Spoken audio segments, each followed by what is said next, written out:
I am here with City Administrator Todd Prafke. Todd, how has voter turnout been like so far? Well, good afternoon, Kelsey. Lawmakers were working well into the morning this morning to come up with a bipartisan budget deal, and they agreed to one. Governor Walz said during a press conference this morning that this budget will deal heavily with education and COVID funding. The Minnesota State Legislature is back in session as of noon on Monday. Top priorities this session include how to handle a $7.7 billion surplus and about $1 billion in federal aid. The New Ulm Nightmares Haunted House opens Halloween weekend with plenty of twists and turns around every corner. They're at their new location this year at the Brown County Fairground.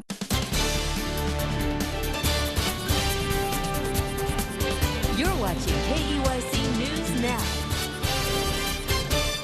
Well, coming up, how a benefit aims to help a community member diagnosed with ALS. And Cedar Mountain Schools is rallying support for 2 high schoolers injured in a car crash last month. But first, while officials are hoping for diplomacy, it appears a Russian invasion of Ukraine is imminent. Thank you very much for joining us tonight. I'm Holly Marie Moore, and that is our top story of the evening. A snowy evening here in southern Minnesota. The city of Mapleton announces a citywide and business district snow emergency tonight. A quick reminder to find off-street parking in order to avoid having your vehicle towed. Well, Tom, speaking of weather, a lot of snow this evening. What do we know so far? Welcome back. Thank you very much for sticking with us. Well, Tom, another important reminder, daylight savings time, and it is saving, not savings. Correct. With an S. Well, the shelling continues in Ukraine today as the government there accuses Russia of violating a ceasefire, worsening an already dangerous situation for civilians trying to evacuate. There were a handful of protest marches in U.S. cities last night over the acquittal on all counts of Kyle Rittenhouse on Friday.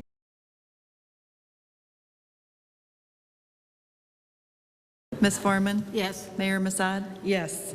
Now we move on to the the removal of all committee assignments. Mankato City Council unanimously voted to censure Councilmember Mark Frost Monday night. According to the resolution, Frost's behavior, quote, has created great concern regarding his leadership and ability to interact with the public. Frost is accused of contacting the employer of a Mankato resident back in 2017 after the man and his wife voiced concerns about the city's deer hunt. At the January 24, 2022 council work session, during a discussion about Mankato's participation in a DNR program for archery deer hunting, the council learned from residents at the meeting that Councilmember Frost engaged in conduct in 2017 related to the resident. According to the resolution, Mayor Najwa Massad and Council President Mike Lavin looked into the matter and confirmed that Frost had sent the email in question. The council's resolution removes Frost from all of his committee assignments for the remainder of 2022. This is not a position of power. We have been voted into this position, and our job is to be respectful of everyone here and to be respectful of our constituents. City Attorney Pam Whitmore says the council doesn't have the authority to remove one of their own. You are a charter city, as the mayor had reflected, and so within that, there is no authority for you as a council to remove an elected official. The council passed a resolution Monday night after adjourning for a recess to draft it during the meeting. Frost issued an apology before the vote. You know, writing the email was probably a mistake. That's all there is to it. So I apologize for that, for putting the whole council through all this garbage. But very frustrated at the meeting. And you guys need to do what you need to do.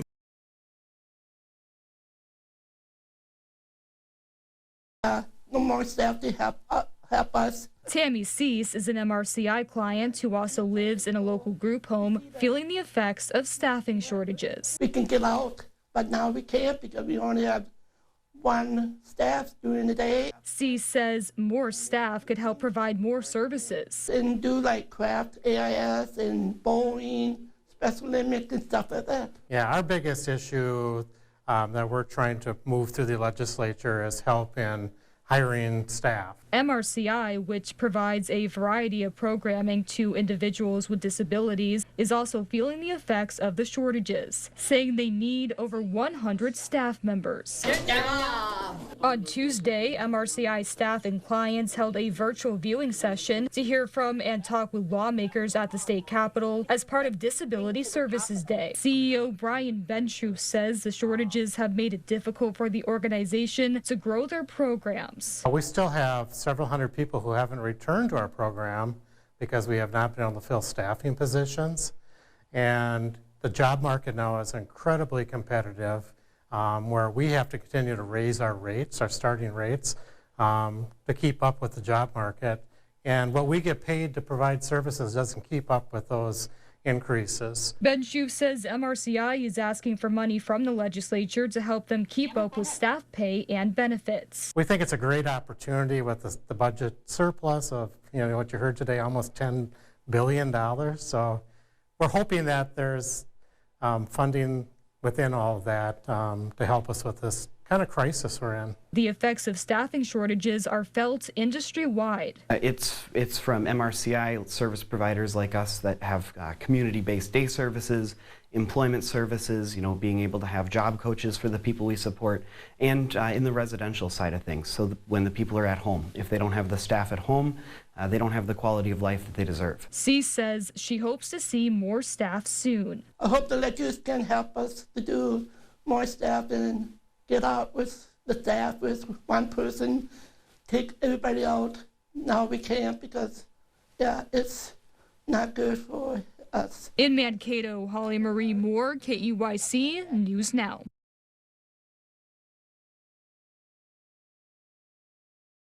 It first started off as Miss Ling's sticker shop. Mrs. Ling gives her third grade students at Janesville Waldorf Pemberton Elementary stickers for a job well done. But the students got creative. So they started earning them and then actually selling them to each other. So they kind of have always played store in our classroom. And that turned into an idea that stuck. After one morning meeting, we kind of were sitting around and said, someone asked, can we sell these for real money? And I talked to my principal and he loved the idea. So we came up with, let's sell everything for a quarter and all of the money we get, we can donate. The students then got to work. So the students actually started advertising. They made posters. They created Google slideshows. And they went and presented to other classrooms. Mrs. Ling's class sold the stickers and bracelets over a 7-day period to their fellow classes at JWP Elementary. It's just so cool because it's real life. So they did the whole process. They did the advertising, they counted the money every day, and we kept a running total of that. And I think it's just so cool for the students to see where their money is going. And that hard work paid off. The class raised about $570 for the Blue Earth Nicollet County Humane Society. Our class has a love of animals, so it kind of, when we said an animal shelter, that was overwhelmingly the one that everyone wanted to donate to. This was just an awesome experience, and I was so grateful, and Benches is so grateful for them to think of us as a rescue in the area. The students say they had a blast. I would say that I think we all had a fun time raising money. We're all thankful for helping the pets. And Benches tells me that money will be used for the daily care of animals like Cosmo here. Here in Mankato, I'm Holly Marie Moore, KEYC News Now.